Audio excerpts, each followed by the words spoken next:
honoring our invitation. Thank you very much. Conversations with Labo. Yeah. Yes. Now, have you tried ever to do an internet search on Nigerian men or African men?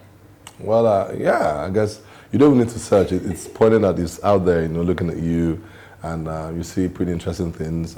Yoruba demons, you see all the, acronyms that have come up, right now and all. So yeah, I think it's pretty common. You see a lot of things out there, yeah. Okay, so essentially, for those of us who have searched, okay, because I wrote this article several months ago, and the results were alarmingly negative. Tell me about it. So you had most of the issues bordered on infidelity, okay, ego, okay, chauvinism, yeah, domestic violence, yeah, and domestic laziness around the house. No good thing. No good thing.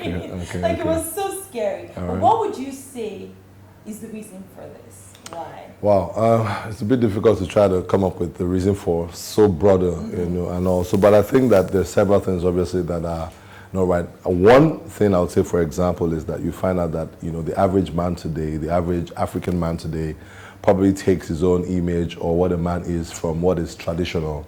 So you find people say, for example, that my father treated my mother this way, and so that's the way I should treat my wife. Now, the mother probably endured, and they'll say, for the sake of my children.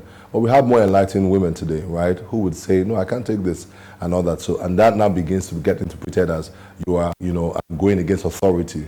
And so you now have new challenges and all this kind of thing. So yes, I also think that in terms of, I think generally speaking, the African man is forgiven for infidelity, but the woman is crucified for it, right? If it does happen and all that. So we find there's a lot of traditional things going on. There's a lot of stereotypes and mindsets and all that. And I think all of that is culminated into what we're going through right now. Okay. Now let's talk about the mother of all of these stereotypes, yeah, cheating. Okay. Now we hear it all the time. Women would say all men cheat, all men cheat. Now I have my reservations about that. Because I don't believe that all men cheat. Yeah. So I'm asking you today, do all men actually cheat? I don't know all men. So that's where we start from. I don't know, sure. Hey, again, I have to speak for someone I know, right? So, but I think that, when you have statements like all men, then generally it's from experience, that more often than not, you meet a man that will cheat rather than, maybe hold themselves and all that. So that statement, I think for people that say things like that, it's because of the experience, right? A whole lot more. And you meet people, for example, that are where they have good men and all that, and they say, no, not all men cheat. So different experiences for different folks. That's what I think. So let's start with you, Jimmy. Yeah. Have you cheated on your wife before? Let's see that here. But hey, we don't have the police. But no. Really, how does it work with you? For me, I made a decision a while back. I kind of did some analysis, to try to say, okay, what exactly is this about? I have a pretty conservative background, so I think that helped me a bit. I'm not from the background where when I was young, I went to parties. I think I only went to one party or so while I was growing up. So I was pretty laid back, right? And so that has helped me quite a bit. So I'm a bit very reserved, because when you talk about someone who cheats and all that, then usually there's a certain degree of exposure that they have. I also have a pretty good relationship with my wife, so that helps a lot. I also have set up basically accountability systems around. So to cheat, you have to be able to create the environment for it, right? So I tell myself, get busy, with what you have to do. I don't see myself having achieved, yet. So to try to get distracted at this point in time is not a good deal, right? I love God and all that, but simply our God will forgive you and you move on, true, and all those kind of things. So what I would say is this, now, but are there temptations? Have I had times when, I was like, you know what? Yes, I have, all right? That's the truth about it. And I think that it would be unrealistic to say that you will not have those kind of temptations. Now, I personally, also based on experiences and people that I've seen, I do not believe that all men cheat as well. Okay. And I find it interesting that this statement is actually said more often than not by women. Because I've tried to have conversations with men about it, and most men are like, let's do that, right? Yeah, let's talk about this thing. And then you hear women clamoring and shouting sometimes in the presence of their husbands. Yeah. And then I'm like, is it that you guys have accepted this? Maybe it's happened before. So, but even if it's happened before, you guys have probably had a conversation. Oh, sure, yeah. Said it will never happen. Exactly, before. But once you're saying all men cheat, then he's like, what, I'm already being the consequence of cheating. I might as well just, go ahead, exactly. And because I believe that No, because there's always the stereotype, or there's always the assumption that, oh no, men are wired that way, men are wired that way. So once you think I'm wired this way, you don't even try, because you're like, that's how God made us now. So I think that the one wiring I can tell you that's across all men is the fact that men are visually stimulated. So that's, no matter who you are, I'm just kidding. You know, men are visually stimulated and all that. So usually when a man will come in contact with something that stimulates him, he will pay attention to it. The more he pays attention, the more he might go in that direction. However, there's further wiring, all right? So, for example, there's wiring that, you know, there are men that think, for example, that all men are the same. That there's a woman, there's a price for a woman, and all that. It's just something you will do that will make them fall and all that. So it guides all their actions. And you find out that many of them, probably when they are growing up, they actually try, and all the women they tried for a price agreed. So in their mind, if it worked for A, B, C, then it worked for D. And so they keep on that way. So when they now meet an E that is supposed to just say, it's just being hard to get. It's a matter of time and all that. So these are the things that are there. So there's the original wiring. So I think that the real wiring is the fact that men are visually stimulated. No, but if all men, as you said, are visually stimulated, then how was it possible for you, Jimmy, to get married as a virgin? Well, again, the truth about it is, I mean, like, nobody would. It's not. That's why the movie The Virgin at 30 was such a big deal. Oh yeah. Nobody. Well, believes that. I think that's. Think you were lying. People say that. Oh, sure. You know, the truth about it is that, you know, so I would say to people that, you know, the word virgin speaks about more of the biological experience. Right. I'm not sure I was one in my mind. I think I've been to places. However, you know, I would say to you that also that a few things inform that, you know, and that's what the wiring from the onset, right. You know, I never saw that as something to explore, you know, I kind of like learned to respect that, you know, for me, so I'm the typical boring, slacking guy who believes you are that. Good looking though. Thank you very much, you know, and all that, and that causes problems sometimes. But hey, you have to find a way to deal with it. So, but I wasn't too good. That's another advantage I had. I wasn't too good at that time, you know. So, you know, so that happened. But I say to people that, look, what happened, you know, is I made a decision. Even when I met my wife, right? First time we kissed was our engagement day. We went out for 2.5 years. We never even kissed, right? Are you serious? True. But again, I knew. Scared. No, she wasn't scared. No. So I knew that this is who I wanted to marry, right? And all that. And when we get there, I mean, we'll have a field day. How do you get this level of discipline? Because I think men need this level of discipline. How do you come to this place? This place, even me, I'm learning, all right? So I like to be very practical about some of these things. Excuse me. And I say, for me, my faith, you know, makes a big difference. But when I say my faith, people cut off. No, it's very practical. Very practical, all right? The way I see it is this, that yes, men are visually stimulated, but I also realize that, you know, that a man has different parts to him, you know, and all that. So if you are stronger spiritually, it actually helps you. There's an advantage to it. You make better decisions.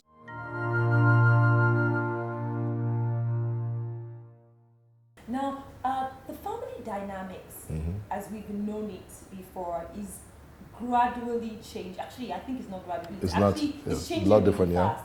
Most men are raised that their only contribution in a home is to provide financially. But these days, we're seeing more and more women become more economically empowered. We're seeing, you know, some women are even earning more than their husband.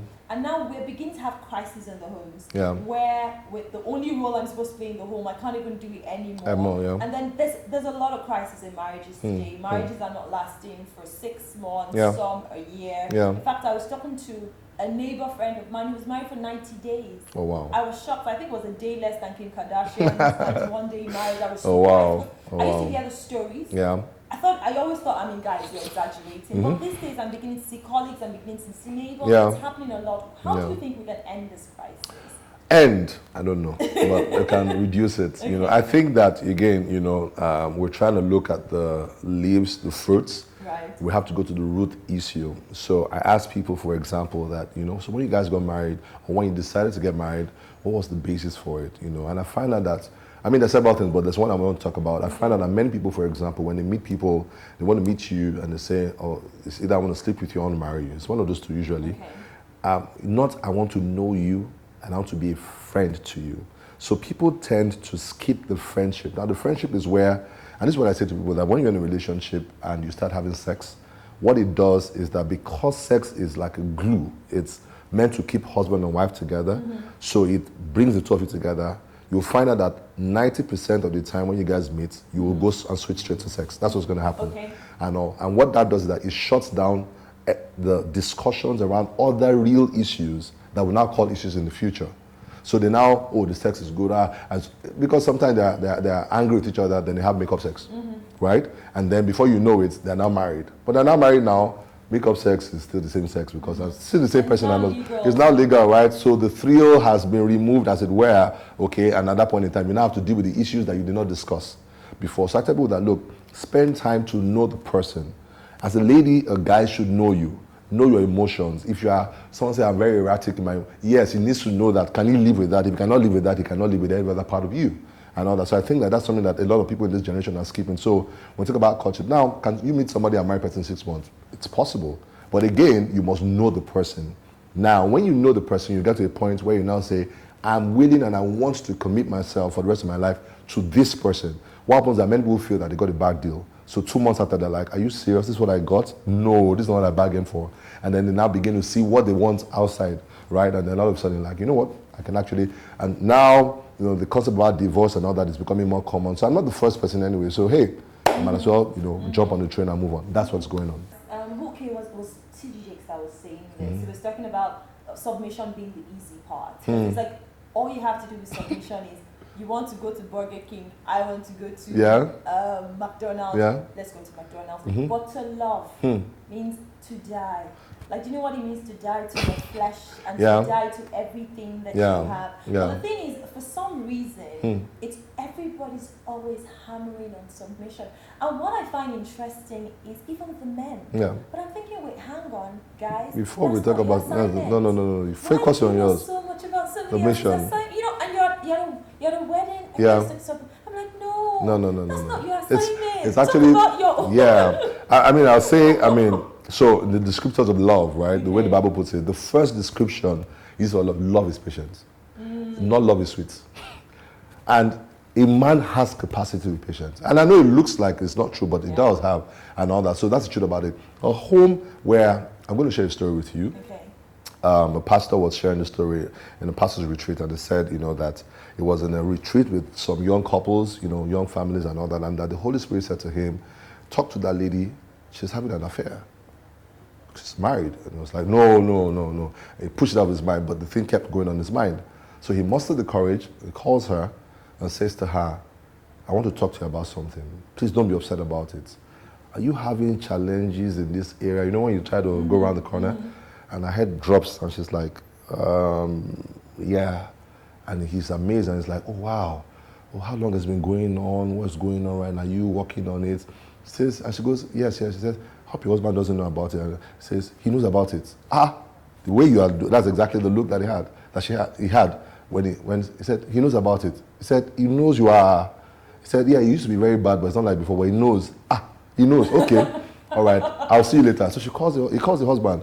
How are you? How are things going? And blah, blah, blah. And then she says he says, I'm fine. And now says, I want to ask you one question. Are you aware that your wife has children? He says, yes, Pastor, I know. So at this point, it's like, he doesn't even know what to do. So he now says, he's really amazed. Then the husband begins to smile. He says, Pastor, remember 2 years ago I came to you and said a friend of mine discovered his wife was having an affair outside. And you pointed at me and said to me, tell your friend that he's the husband. He should cover his wife till she recovers. Like a wound, you cover it till it recovers. He said, Pastor, I've been covering her for 2 years. But Pastor, she's not where she used to be before. Thank you for that advice. It's a true life story. True life. True life story. In Nigeria here. Oh, wow. Yeah. See, the truth about it is that we're speaking to people that maybe, for example, the man has made mistakes, and don't get hung up. I'm sorry to say it this way, but don't get hung up on the fact your husband cheated. Don't get on. Some people, I will never forgive. Do you get my point and all that? The truth about it is that if you understand sometimes the circumstance they went through and all that, and then usually after the first one, then it becomes easier to do the second one and the third one. But there are people that genuinely don't want to do that. And if you can work with them, they can actually improve in that regard. In that instance, he said he covered his wife. And that's what Jesus will do exactly to you. He will cover you. When your wife is annoying you, she doesn't cook well and all that, you cover her. What does that mean to cover her? You work with her. You will eat the one that has a lot of salt and pepper, but you will not stay with that. That's not love. Love will be to take her to a culinary class, get her enrolled, tell her I believe in you, work with her. If you find out your wife is overweight, love is not to threaten her and say, look at you, see this person, she has more shape than you, better own yourself. Love is to go with her to the gym and encourage her. Love is patient. That's the first description of love. So I think that there's a rewiring that needs to go on with men, all right, and with women also, you know. The more we do that, the better we'll have better homes.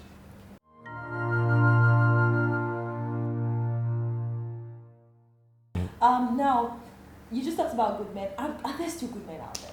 Because almost girls are best. I mean, girls are there good men? Best. Yes, there are. You know, people are that bad. There are. I'll tell you that the good men out there don't look like the good men that women want. Okay. You know, so I remember when, if you look at my pictures, go on my Instagram and look at my, not throwback, throw away pictures, you know. My wife didn't want to marry me. She said I was too dark, my neck was too long, everything was just wrong about me, right? You know, so, but this is what I tell, you know, people. And it's not about a guy's looks, really. It's about, you know, that thing about friendship, right? We got to a point where, I mean, I remember the second time she said no to me before she eventually agreed to marry me and all that. I said to her, you know, because she was crying, I told me no. You know, is it me that is making you cry like this? You know, I said to her, you know, I don't want to marry you again. I really want to be your friend. I want you to be happy. And I think that's what it is. So it transcends, you know, trying to have a lot of, I'll be very honest with you, a lot of people think that you get to one age and it's not time to marry. So if you got in a car, you got in a house, now the next is a wife. I am sorry. Some guys today will tell you that I'm not ready for any serious relationship until I've settled down. Biggest mistake. Now, because when you now settle down, you now start, all the ladies around you will not trust them because you are not sure why they're there. You build your life. If you are going along the way, you meet somebody along the way, you don't now block the person. And that's how, you know, you lead the lady on and all that, and you now say because you're not ready to be committed. And it's stereotype. You learned it from somewhere. They didn't send it to you from heaven.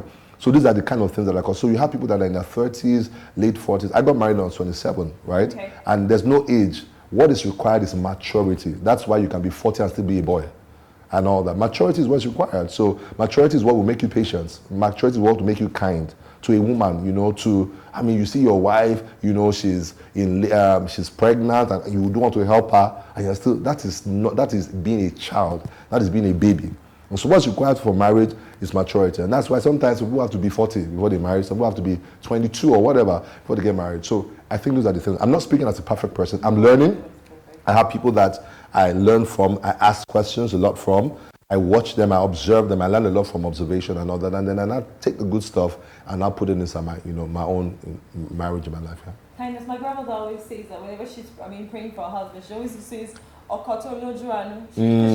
for her, like, yeah, kindness is so critical. Important. Yes. Because no matter what happens to the person, when the storms of life comes, as long as that is who the person is, yes, that person can't change. True. Kindness, she always. At some point, I had to actually think about it. Yeah, it is very critical. It's when I counsel and I coach men that are trying to recover from, you know, infidelity and all that.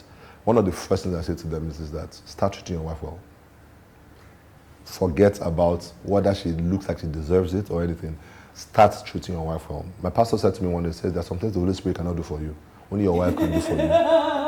So if you throw your wife away and pray to the Holy Spirit, He will still redirect you to your wife. Now, as a career catalyst, right? What would you say is the most important skill for every employee to have in this dire economic climate that we're in, where everyone is laying everybody off? What's that most important skill that every employee needs to have to secure their job? Two, and they're not the typical Microsoft Office or PowerPoint and all that. It's awareness and adaptability. Okay. I think that the average career person is not really aware. People know that something is wrong. They don't even know what's wrong. You know, and they are running to fires. And so people are saying, oh, let me go into agric, and they're spending money on agriculture. They don't understand it, and they're going to lose their money. The first thing is to be aware of what is going on, you know. And awareness is about what is going on in the environment around you.